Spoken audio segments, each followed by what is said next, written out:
샬롬 샬롬 샬롬 샬롬. 하나님 사랑합니다. 여러분 주 안에서 사랑합니다.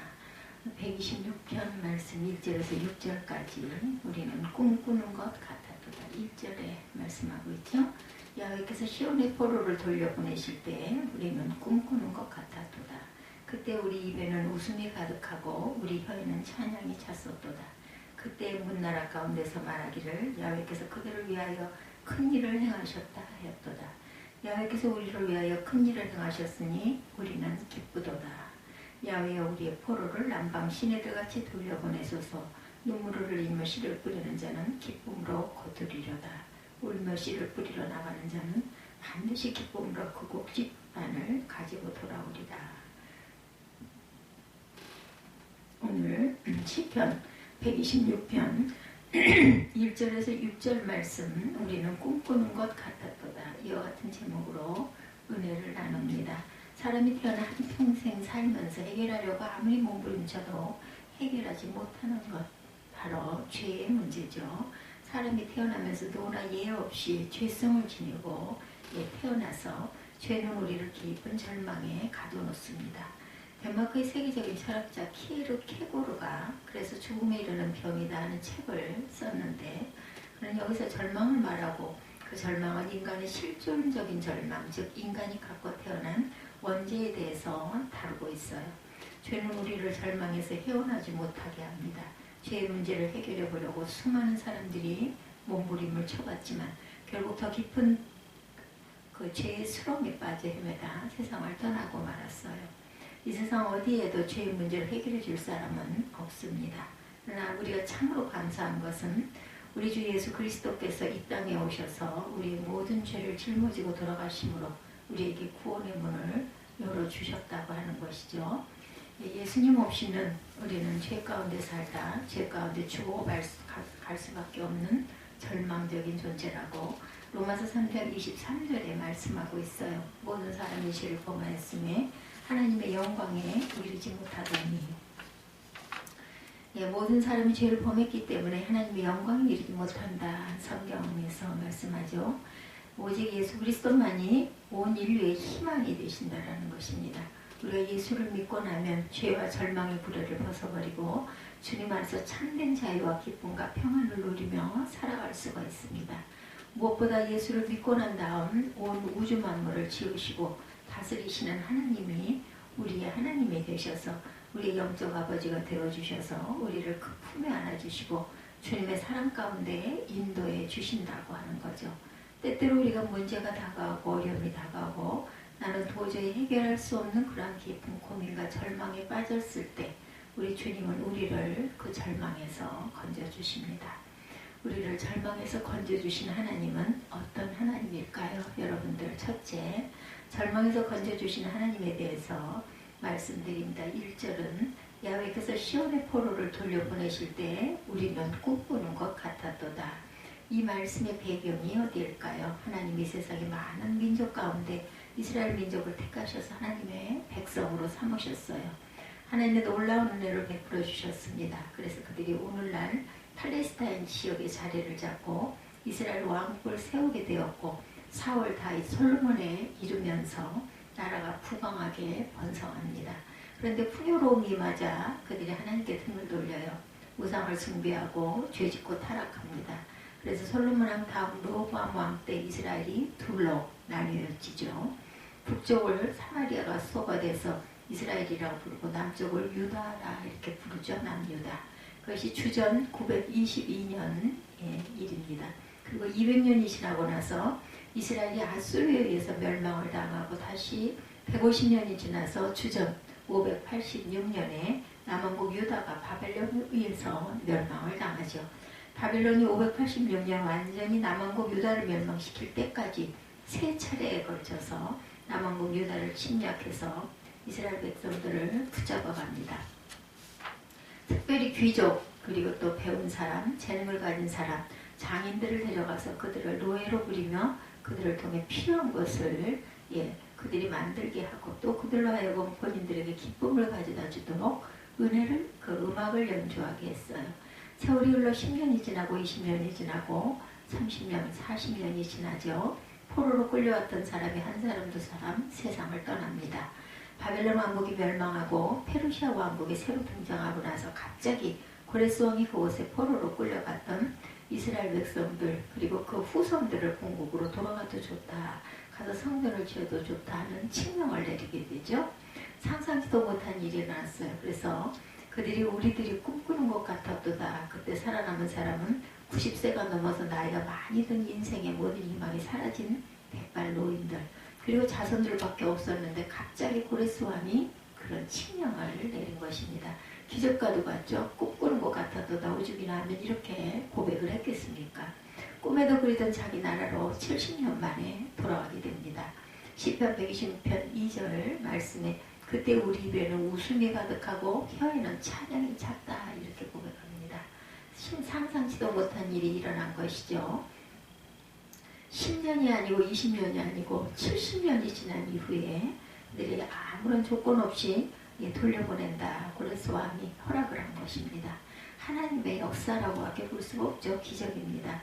누구도 내가 예수 믿고 이렇게 구원받아 복받은 삶을 살게 될 것이라는 것을 상상치 못했을 것이에요.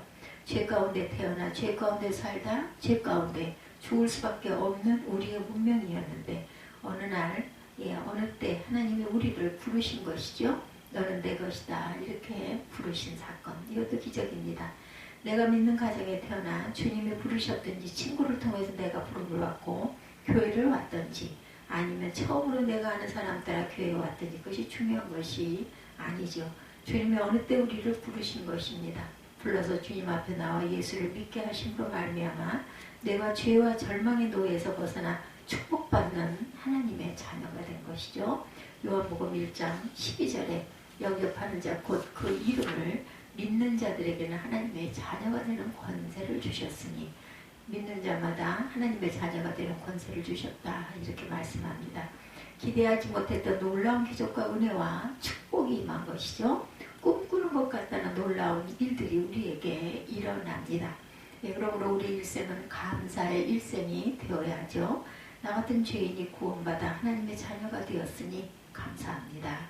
감사합니다. 감사합니다. 감사로 제사를 드리며 살아가는 우리 모두가 되시기 바랍니다. 예수 믿고 감사할 때 하나님이 모든 어려움을 이기게 해주십니다. 나 같은 죄인이 구원받은 그 놀라운 은혜에 대해서 임마누엘 하나님을 감사하고 찬양할 때 하나님께서 하늘의 문을 여시고 큰 복을 내려주실 것이죠. 큰 일을 행하신 하나님이세요. 둘째로 우리는 큰 일을 행하신 하나님에 대해서 감사하고 찬양을 해야 합니다. 시편 126편 2, 3절에 말씀하죠. 그때 문나라 가운데서 말하기를 야훼께서 그들을 위하여 큰 일을 행하셨다 하였도다. 야훼께서 우리를 위하여 큰 일을 행하셨으니 우리는 기쁘도다. 하나님께서 우리를 위하여 큰 일을 행하신 것입니다. 그 누구도 상상치 못한 일이 일어났죠. 어떤 분은 그런 이야기를 합니다. 우리 집은 대대로 미신을 섬기는 집안이어서 도저히 예수를 믿을 수 있는 집안이 아니었는데 어떻게 내가 교회 집사가 되고 구역장이 되었을까. 구원받아서 예수 믿고 하나님의 자녀가 되어서 교회 장로까지 되고 내 친척들도 전도해서 예수 믿게 되고 이렇게 복받은 인생을 살게 되었다. 하나님이 큰 일을 행하신 것이죠.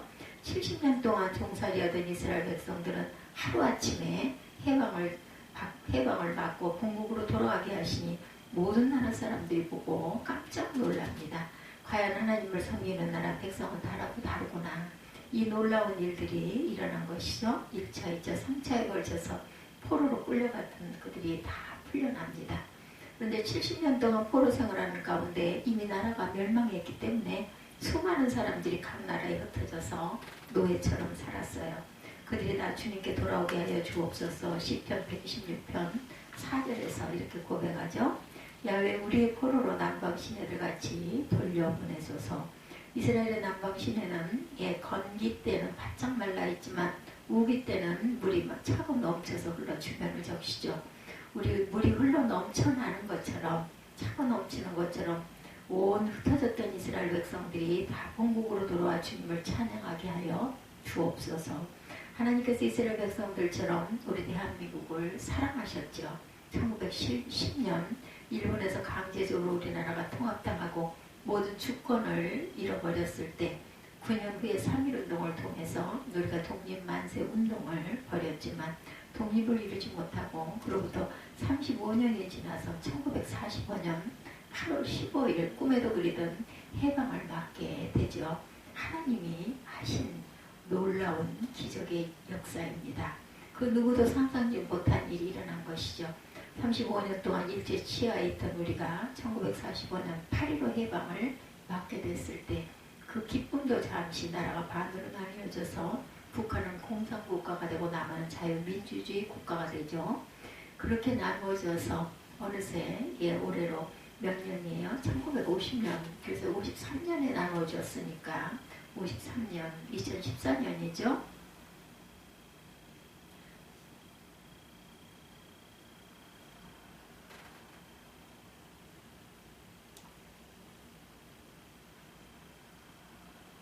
(81년) 된 거 맞나요? 81년.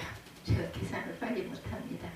우리 대한민국의 진정한 통일이 다가오도록 하여 주시되 예수 그리스도의 복음을 통한 복음 통일, 자유민주국가의 통일이 이루어지게 하여 주옵소서. 우리는 이렇게 기도해야 합니다. 네. 2022년이잖아요. 그죠? 네. 1953년 9년하고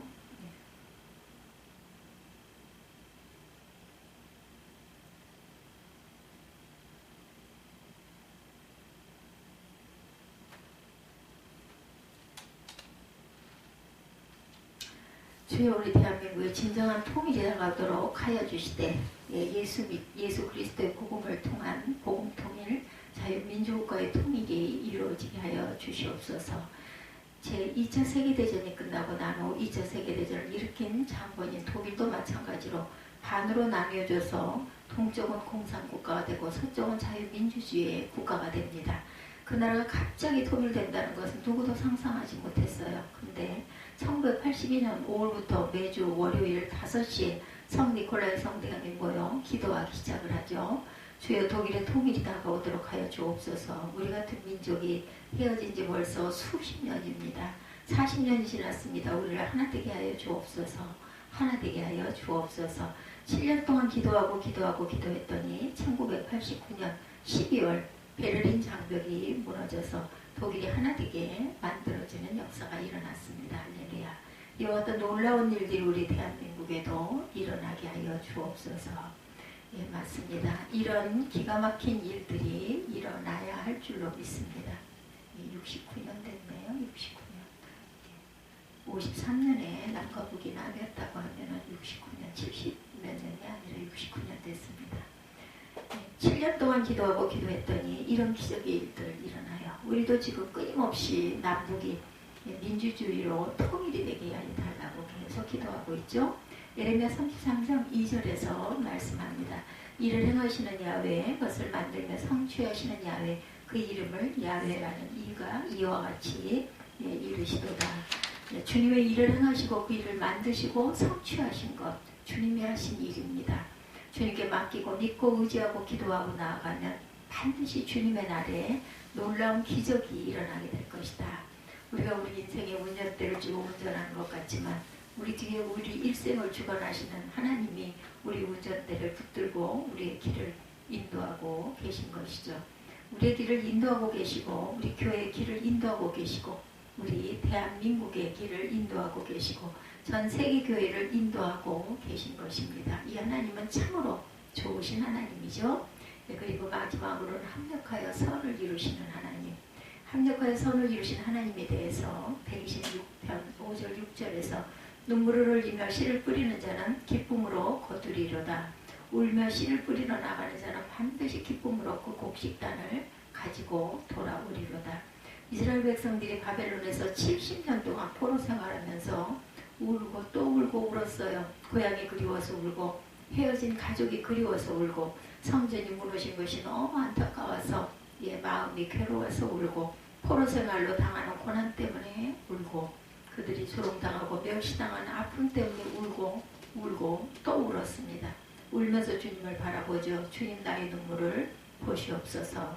나의 눈물을 보시옵소서. 나의 눈물을 보시옵소서. 너무도 힘들고 고통스럽고 괴로워서 그들은 울고 또 울었어요. 그 눈물이 헛되지 않았지요. 그 눈물이 다 하늘나라의 보석함에 쌓여 보석들로 변화되어 주님의 때에 위대한 기적이 이루어집니다. 70년 만에 그 눈물의 양이 찼을 때 수증기가 올라가 양이 차면 비가 되어서 쏟아지듯이 눈물의 기도가 상달되어 은혜의 비로 쏟아지게 된 것이죠. 농부가 봄에 나가 밭을 갈고 씨앗을 뿌리고 땀을 뻘뻘 흘리며 정말 온몸이 부서지게 일어납니다. 눈물로 씨앗을 뿌리죠. 그러나 가을에 돼서 풍성한 곡식과 열매를 거둘 때 그 눈물의 씨앗이 기쁨의 곡식에 단이 되어 그들에게 돌아오는 것과 마찬가지죠. 인생도 이렇습니다. 여러분이 눈물을 흘리면 흘릴수록 그 눈물들이 주님의 보좌에 상달되어서 주님이 기억하시는 눈물이 되어 반드시 응답으로, 기적으로, 축복으로, 은혜로 여러분들에게 다가올 것입니다. 자녀를 위해서 흘린 눈물만큼 자녀의 일생이 빛난 인생이 될 것입니다. 가족을 위해서 흘린 눈물만큼 그 가족의 그것이 축복으로, 은혜로 다가올 것입니다. 직장과 사업을 위해 흘린 눈물만큼 하나님의 은혜가 직장과 사업에 임할 것입니다. 여러분의 미래를 위해 흘리는 눈물만큼 여러분의 미래가 아름답게 변화될 것입니다. 절대로 고난 중에 절망하고 낙심하고 주저앉지 마시고 믿음으로 일어나시기 바랍니다. 모든 것이 합력하여 선을 이루시는 주님의 은혜를 체험하시기 바랍니다. 로마서 5장 3, 4절이죠. 다만 이뿐 아니라 우리가 환난 중에도 즐거워하나니 이는 환난은 인내를, 인내는 연단을, 연단은 소망을 이루는 줄 알미로다. 환난을 당했는데 슬퍼 울고 탄식하고 잠 못 들고 괴로워하는 것이 당연한데 성경은 말씀하기를 환난 중에도 즐거워하라. 왜냐하면 이 고난에 처하여 내가 인내를 배우게 되고 인내를 통하여 내가 연단을 받아서 훈련되어서 주님의 일꾼이 되고 주님의 일꾼이 되면 너의 눈물이 변하여 축복이 되고 소망이 되고 기적이 되고 은혜가 될 것이다. 아멘. 이 놀라운 은혜에 감사하는 저와 여러분이 되시기 바랍니다. 그리고 우리 모두에게 로마서 8장 28절의 복된 말씀을 주셨어요. 다 같이 고백해 봅니다. 우리가 알거니와 하나님을 사랑하는 자 곧 그의 뜻대로 부르심을 입은 자들에게는 모든 것이 합력하여 선이 되느니라. 그 어떤 여러분의 삶 속에 상처도 고통도 괴로움도 그것이 이유 없이 지나가는 것이 아니라 그것이 다 어우러져서 아름다운 하나님의 작품으로 변화되어 여러분에게 영광된 미래가 다가오게 될 것입니다. 그 어느 하나 우연이 없죠. 그것들 하나 여러분이 당하는 실패와 상처와 고통과 괴로움이 그냥 우연으로 지나가는 것이 아닙니다. 이 모든 것이 다 어우러져 아름다운 하나의 작품이 만들어져 가고 있는 것이죠. 고난은 축복입니다. 예수님의 십자가 고난이 예수님을 따르는 자들에게 절망이 되었지만 고난 후에 부활을 통해 영원한 희망이 되었다는 것을 잊지 말아야 되겠죠. 우리에게 십자가는 고난이지만 동시에 축복입니다. 십자가를 더욱 사랑해야 될 것은 십자가를 통해서 우리의 절망이 깨어지고 죄와 저주가 사라지고 주님의 은혜와 축복이 임하기 때문입니다. 이 땅에 와서 최초로 순교한 개신교 선교사 토마스 선교사를 소개함으로 오늘 말씀을 마칩니다. 이분은 1846 9월에 영국의 웨일즈 지방에서 태어났어요. 목사님 아들로 태어났는데 그가 신학교에 가면서 나는 선교사가 되겠다. 선교사가 되겠다. 그래서 23살에 대학교 신학교를 졸업하고 난 후에 런던 선교에 파송을 받아서 중국 상해에 선교사로 갑니다. 그런데 도착해서 얼마 있지 않아 사랑하는 아내가 아이를 가졌는데 유산이 되어서 아내도 또한 균이 감염되어 그만 죽고 맙니다. 23살의 젊은 선교사로 목사로 정말 감당하기 어려운 고통이었어요. 준비하고 선교를 시작하기도 전에 제대로 일을 시작하기도 전에 아이도 아내도 세상을 떠났기 때문에 그는 깊은 낙심 속에 빠져서 절망을 하고 있었죠. 기록을 보면 한 1년 동안 손을 놓고 있었던 것으로 나타납니다. 그런데 누구를 만나느냐? 조선이라는 나라에서 천주교 신자였던 조선의 대원군이 대표적인 세부 정책을 통해서 천주교를 탄압해서 많은 사람이 죽었다는 소식을 듣게 됩니다. 그래서 조선이라는 나라에 대한 꿈을 품게 됩니다. 내가 그곳에 이제는 복음을 들고 가서 우리 기독교 복음을 그들에게 전해야 되겠다. 그때는 그 카톨릭밖에 한국에 전해지지 않았을 때였는데 본인이 개신교 선교사를 한국에 복음을 전하러 옵니다.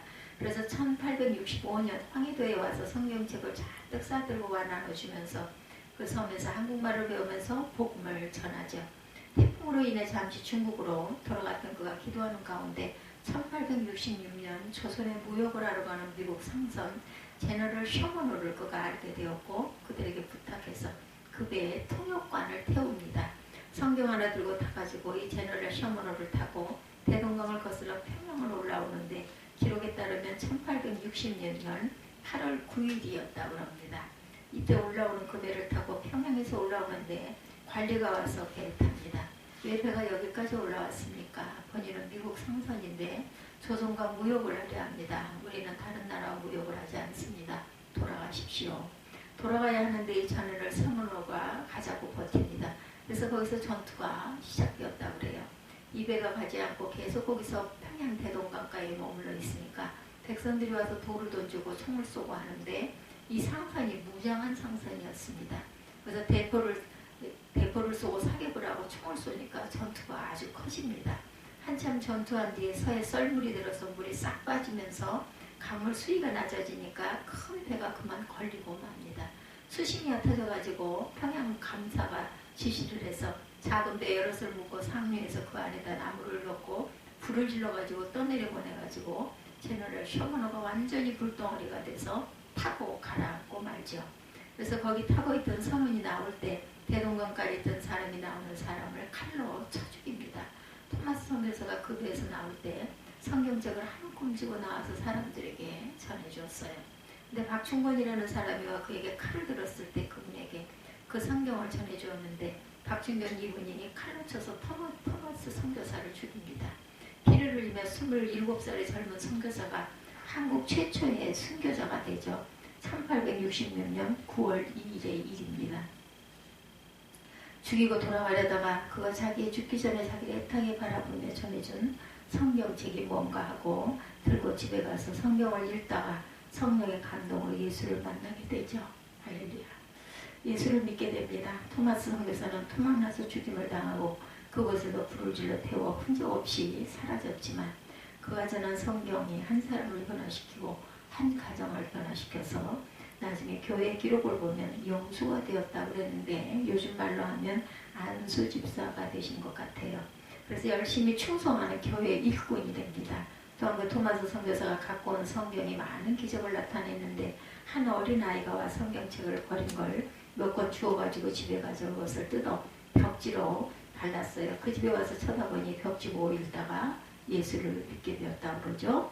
예, 비록 대동강을 피로 물들였지만 그 순교의 피가 온 평양 시내를 주의 복음으로 뒤덮어서 평양에 큰 부흥운동이 일어나게 된 사건입니다.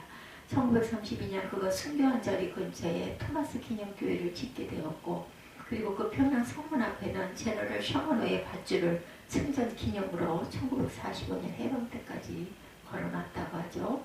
그 순교의 피가 온 평양을 뒤덮고 북한을 뒤덮어서 평양의 복음화가 되고 북한의 복음화가 되고 그 복음이 월남한 사람을 통하여 남쪽에 더 확산되어 우리 대한민국이 지금 아시아 최대 기독교 국가로 변화가 된 것입니다. 이 모든 것이 하나님의 은혜이죠. 평양은 한때 동양의 예루살렘이라고까지 불리었는데 초대 개혁교회인 터툴리아는 순교자의 피는 교회의 씨앗이 되고 교회는 순교자의 피를 먹고 자란다 이렇게 말한 바가 있습니다.